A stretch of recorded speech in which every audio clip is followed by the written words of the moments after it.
இரவும் அல்லாத பகலும் அல்லாத பொழுதுகளுன்னோடு கழியுமா? தொடவும் கூடாத படவும் கூடாத இடைவெளி எப்போது குறையுமா?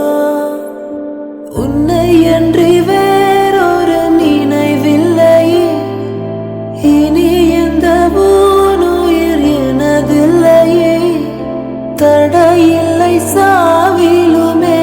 உன்னோடு வர கண்கள் இரண்டால், உன் கண்கள் இரண்டால் என்னை கட்டி எழுத்தாய் எழுத்தாய்.